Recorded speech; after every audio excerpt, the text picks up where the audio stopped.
इसे कुछ गलत ना दिए। ऐसे करिए। हाँ भाई हाँ बेटा। सही मजाक ना।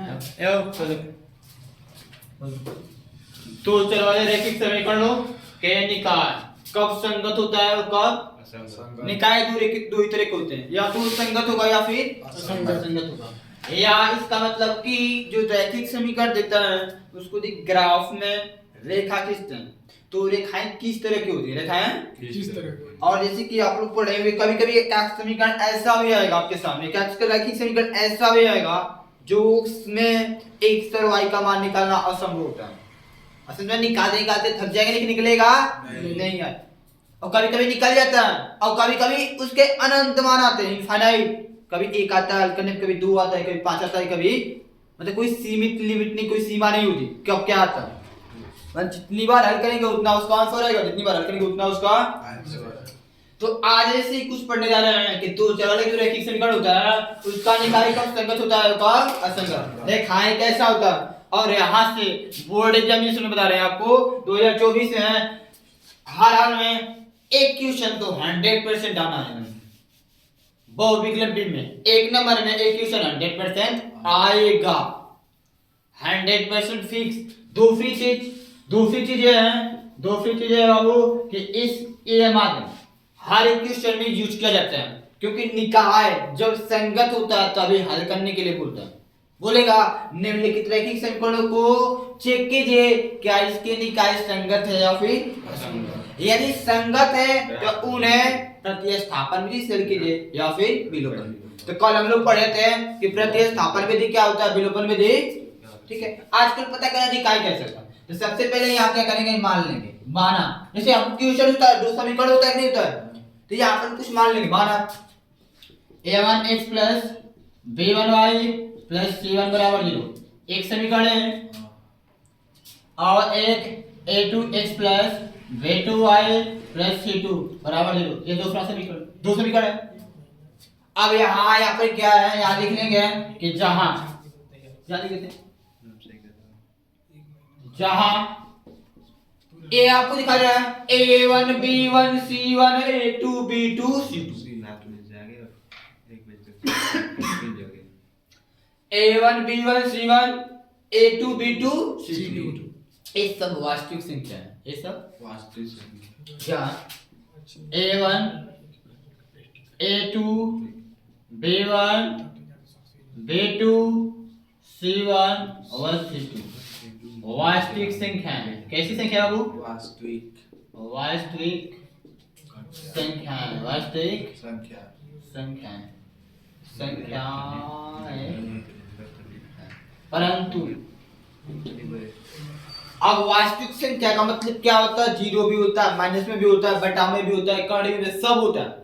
परंतु याद कर रखना है ये जो a1 है, यह जो a1 है और b1 है और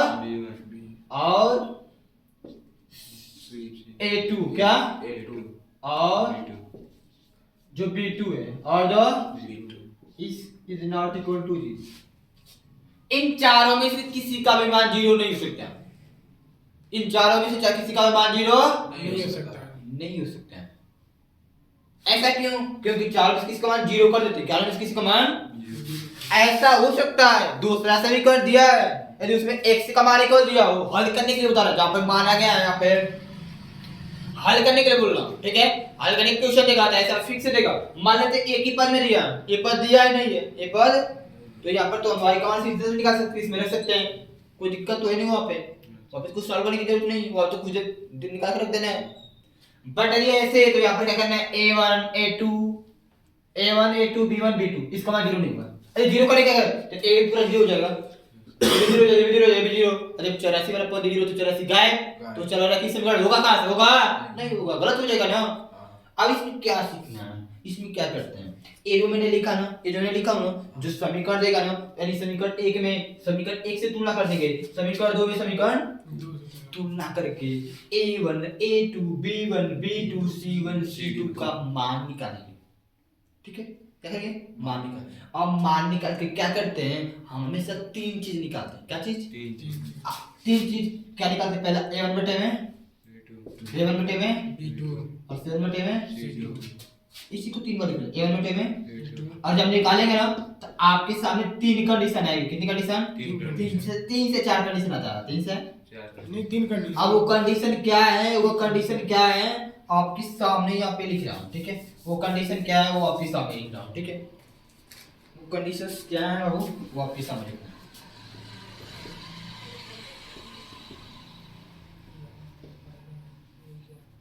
वो कंडीशंस क्या हैं,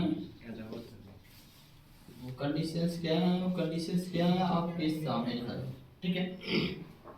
कंडीशंस हो सकते हैं ये a जो अनुपात है वो a1 बटा a2 का मान, a1 बटा a2 का वो b1 बटा b2 के बराबर हो। b1 बटा b2 क्या है? बराबर। लेकिन c1 बटा c2 के बराबर हो या फिर नो, ये बात कोई मायने नहीं रखता। बराबर भी हो सकता है, नहीं भी बराबर हो सकता है, बराबर भी हो सकता है, नहीं भी बराबर हो सकता है। बराबर रहेगा तो भी कोई बात नहीं, बराबर नहीं तो भी कोई बात नहीं।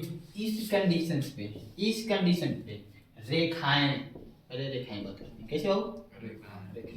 रेखाएं कैसी होती है? रेखाएं प्रतिच्छेदी होती है। कैसे होती है वो?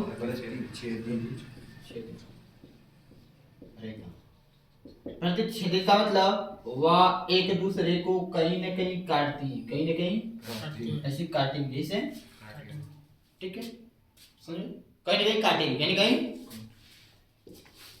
दूसरी चीज, यदि ये वाला बराबर है, b1 b2 बराबर नहीं, c1 c2 बराबर, ये वाला भी बराबर, ठीक है, सब आपस में बराबर।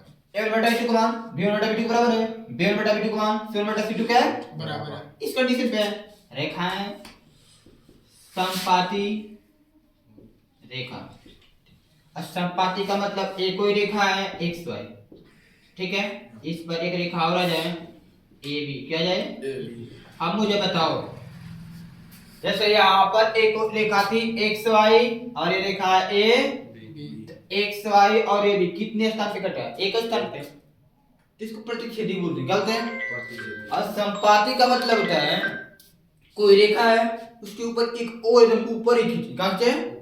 और ये ऊपर ही खींचेंगे तो ये जो EB रेखा होगा ये पूरी तरह से XY पर होगा, यानी सिर्फ पॉइंट टू पॉइंट टच, कई बिंदु पर टच किया होगा, कई बिंदु पर प्रतिच्छेदित किया तो आज बहुत सारे बिंदु पर टच करेगा, और जितने बिंदु पर टच करेगा उतने सारे मान होंगे, उतने सारे। तो समपाती का मतलब तो एक के ऊपर यानी सब बराबर, तो ए से बोलते हैं समपाती रेखा। क्या बोलते हैं? इसका नेक्स्ट पॉइंट, इसका कंडीशन क्या?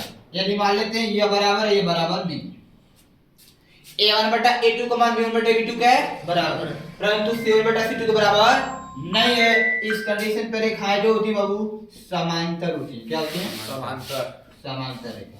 और समांतर रेखा का मतलब एक रेखा यहाँ है, इसके नीचे वो कभी कटेगा, इसके बीच का स्पेस हमेशा समान, बीच का स्पेस हमेशा समान, लंबा दूरी समान होती है। लंबा दूरी कहते हैं समान। इतना हो गया। ये रेखा था, क्या पढ़े केवल? रेखा। निकाय पता, निकाय नहीं, क्या बोलते हैं? हल, ठीक है, हल पता करते हैं। क्या पता करते हैं? हल। मतलब क्वेश्चन को सॉल्व करेंगे तो हल हुआ कि नहीं, क्वेश्चन को सॉल्व करते हल हुआ कि नहीं। तो जब प्रतिच्छेदी रेखा होता है तो निकाय का हल होता है, निकाय का हल, और xy का मान निकालेंगे तो xy का मान निकलेगा। xy का मान क्या होगा? निकलेगा। तो निकलता है तो उसको बोलते हैं निकाय का हल होता है, जिसको बोलते हैं अद्वितीय, अद्वितीय, अद्वितीय, ठीक है, यानी कि हल होगा, हल के एक और केवल एक। अद्वितीय का मतलब होता है एक और केवल एक, एक और केवल। अद्वितीय का मतलब क्या बाबू? एक और केवल एक। अद्वितीय का मतलब क्या? एक और केवल, मतलब एक समान एक ही को आएगा, y का मान भी एक ही आएगा। ये नहीं कि एक समान 10 को, y का मान 10 को, ऐसा नहीं। एक समान एक ही होगा, मतलब एक क्वेश्चन है उसमें x का मान एक ही होगा, y का मान एक ही। इसको बोलते हैं एक और केवल एक। और जब रेखाएं समपाती होंगी तो एक के ऊपर बोलते हैं एक रेखा है उसके ऊपर एक और खींचा है, तो जो एक रेखा पहले से जो सारे खींचा है उसको पॉइंट टू पॉइंट काटते हुए जाएगी, पॉइंट टू पॉइंट प्रतिच्छेद करते हुए, और ढेर सारे बिंदु पर काटेगी। तो जितने सारे बिंदु पर काटेगी उतने सारे x और y के मान होगा, उतने सारे x और y के मान। यानी कि x और y के ढेर सारे मान होगा, तो इसको बोलते हैं अनेक हल। क्या बोलते हैं? अनेक हल। और अनेक हल का मतलब है x और y का मान बहुत सारा आएगा, बहुत सारे आएंगे। और इसमें क्या है, समांतर रेखा है, मतलब एक के नीचे एक है। एक कभी कटेगा नहीं, इसे चलता हुआ चला जाएगा, कभी कटेगा नहीं, कभी कटेगा नहीं। और जब तक रेखाएं कटेगी नहीं तब तक उसका मान निकलेगा नहीं। यानी आप सवाल को हल करते चले जाएंगे, पेज पे पेज बढ़ता हुआ चला जाएगा, फिर भी एक सवाल का मान निकलेगा नहीं। यानी कि यहाँ पर इसको बोलते हैं कोई हल नहीं, कोई हल नहीं।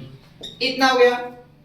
अब बात आई निकाय की, किसकी, मतलब निकाय संगत की असंगत निकाय संगत की। असंगत तो जब हल होगा तब तो संगत निकाय संगत होता है। क्या होता है बाबू, संगत। जब हल होगा तो निकाय संगत होगा, चाहे एक गो हल हो और चाहे 5 गो और चाहे अनेक हल हो। यदि हल हो रहा तो निकाय संगत है, निकाय संगत, है। और हल नहीं हो रहा तो निकाय असंगत है। तो हल केवल इस कंडीशन में हो रहा है, तो इस कंडीशन में निकाय असंगत है। इसमें हो रहा है परंतु अनेक हल हो रहा है, बहुत सारा हल हो रहा है, तो बहुत सारे हल के लिए निकाय क्या होता है, संगत होता है। इसमें हल हो रहा है, इसमें क्या हुआ, ये हो गई आपका ए। इसको याद करना पड़ेगा, ठीक है, याद कर लेंगे। यहाँ से एग्जाम में भी क्वेश्चन आते हैं, आपकी बुक में भी बहुत सारे क्वेश्चन दिए हैं इसमें, ये टेस्ट, तो इसको नोटिस कर लो। Yes sir. कितना कर, ये चालू में क्यों बंद है। चलिए दोस्तों देखते हैं एक एग्जांपल से देखो, इस एग्जांपल से देखते हैं। इसमें आपको बताना है कि ये जो रैखिक समीकरण है इसका निकाय संगत है या फिर असंगत, संगत है या फिर असंगत। कैसे करेंगे। सबसे पहले आपने क्या किया था, वहां पर 2 समीकरण बना था, उसमें क्या आपने लिखा था, उसमें आपने लिखा था a1x + b1y + c1 बराबर 0, बराबर क्या लिखा था 0। तो एक काम यहाँ पर लिख दीजिएगा या इसमें भी बराबर 0 कीजिएगा, बराबर 0। तो आप सबसे पहले इसको हल कैसे करेंगे, लिखेंगे दिया लिखेंगे, आप क्या लिखा 2x + 3y। अब ये देखो बराबर 0 था ना, तो इसमें भी हम क्या करेंगे बराबर 0, यानी कि इस साथ को ले लेंगे तो प्लस तक देगा तो -7 बराबर 0। ये समीकरण लिखे तो समीकरण 1। अब इसमें क्या करते हैं, पहले समीकरण में आपको क्या पता है, सबसे पहले समीकरण में a1x + b1y + c1 बराबर 0 से तुलना कर a1 b1 c1 का मान निकाल। इसमें क्या करेंगे a1x + b1 + c1 बराबर 0 से क्या लिखेंगे बाबू, तुलना करने पर।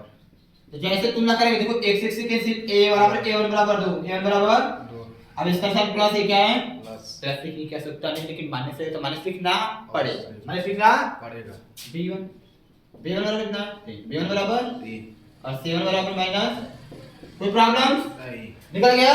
उससे दूसरे समीकरण से निकालेंगे, दूसरे समीकरण से भी निकालेंगे, उसमें किससे तुलना करेंगे, जो दूसरा वाला समीकरण मानते हैं उससे तुलना करेंगे, दूसरा वाला समीकरण मानते हैं उससे तुलना करें, ठीक है।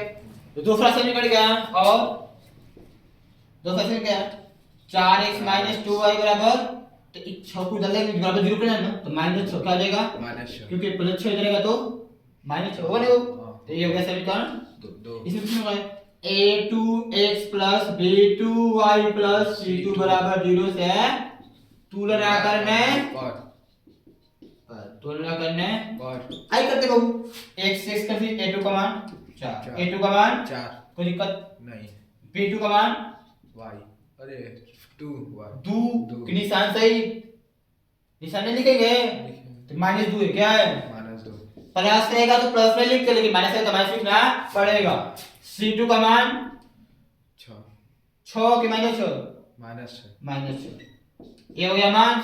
अब तीनों को निकालेंगे, क्या निकालना है आपको, a1 बटा a2 का मान निकालना पड़ेगा, b1 बटा b2 का मान निकालना पड़ेगा, c1 बटा तीनों का मान निकालना, तीनों का मान निकाल।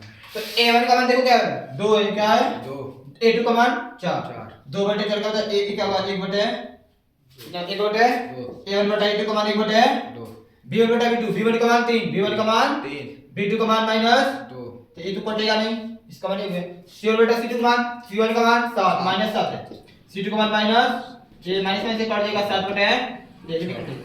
अच्छा तो कोई किसी का बराबर दिखाई दे रहा है, इसका मान इसमें 1 बटा 2 है, इसमें 3 बटे 2 है, 3 बटे -2 7 बटे 6, कोई किसी के बराबर दिखाई दे रहा है नहीं ना, इसका मतलब क्या है लिखेंगे, चूंकि जो a1 बटा a2 का मान है वो बराबर नहीं है, इसका मान किसके बराबर नहीं, b1 बटा b2 के, b1 बटा b2 के, और जब इस b1 बटा b2 को मान है ये c1 बटा c2 के बराबर मतलब कोई किसी के बराबर नहीं है। अब ऐसा कंडीशन आपको अभी भी लिखवाया है कि जब a1 बटा a2 को मान b1 बटा b2 के बराबर नहीं होता है और c1 बटा c2 के बराबर हो या फिर न हो, उस कंडीशन पे रेखाएं होते हैं अतः रेखाएं रेखाएं प्रतिच्छेदित करती है। क्या करती है बाबू? प्रतिच्छेदित प्रतिच्छेदित करते हैं। इसका मतलब तो निकाय कैसा होगा?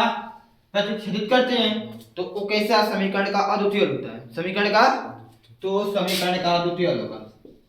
समीकरण का अद्वितीय हल होगा। कोई दिक्कत नहीं। लेकिन वो आपसे पूछा है संगत असंगत। क्या क्वेश्चन पूछा था? संगत असंगत पूछे तो बोलेंगे तो जब हल हो रहा है तो अपनी क्या होता है? संगत का क्या होता है वो? संगत। अतः समीकरण का निकाय संगत है। कैसा वो? संगत है। तो इस पर हल कर लेंगे ना। क्या करेंगे? पहले समीकरण में a1x plus b1y plus c1 0 से तुलना करते हैं। a1 b1 c1 का मान निकालेंगे। ठीक है। दूसरे समीकरण किससे तुलना करेंगे? a2x b2y c2 बराबर 0 से तुलना करके a2 b2 c2 का मान निकालेंगे और फिर a1 बटा b2 b1 बटा b2 c1 बटे में तीनों मान निकाल के देखेंगे क्या कोई किसी के बराबर है। नहीं रहेगा तो नहीं, जो होगा उसको लिखूंगा। उसके बाद जो आपसे चार्ट बनाया हूं उसमें देखूंगा कौन सा कंडीशन मिल रहा है। कौन सा कंडीशन मिल रहा है। जो मिलेगा वही लिख देना है। जो मिलेगा वही लिख देना। ठीक है। इसको लिख